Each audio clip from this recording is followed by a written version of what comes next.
సంజయుడు ఈగిల్స్ వ్యూలో చూసి ధృతరాష్ట్రుడికి చెప్తున్నాడు, అసలు భూమండలంలో ఉన్న జనాలందరూ కురుక్షేత్రంలోకి వచ్చినట్టు ఆ యుద్ధరంగం తలపిస్తుంది.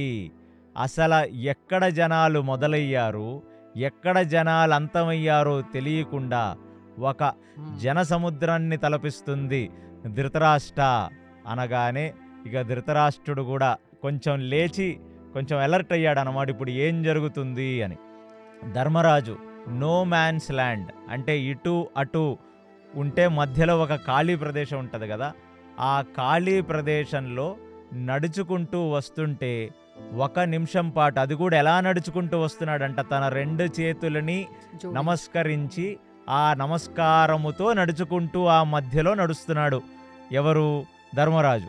అలా నడుచుకుంటూ మొదట అక్కడ ఉన్న భీష్ముడి దగ్గరికి వెళ్ళి భీష్ముడు కాళ్ళని తను స్పృశించి అంటే ముట్టుకొని భీష్ముడికి సాష్టాంగ నమస్కారం చేసి ఆ రథం మీద ఉన్న భీష్ముడిని ఇలా చూశాడు.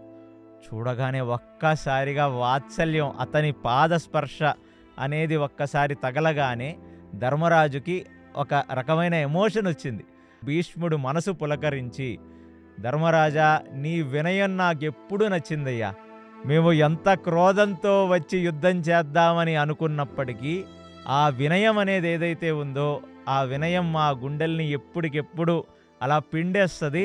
సరే, ఏ కోరిక కావాలో కోరుకో, ఏ కోరికైనా కోరుకో, ఒక్కటి మాత్రం కోరుకోకు. ఏమిటంటే తాత వచ్చి మా వైపు యుద్ధం చెయ్యమని కోరుకోకు, అది తప్ప నువ్వు ఏ కోరికైనా కోరుకో యుధిష్ఠిరా అంటే, మేము చల్లగా ఉండాలని మీరు ఆశీర్వదిస్తే నాకు అదే చాలు తాత అన్నాడు అతను.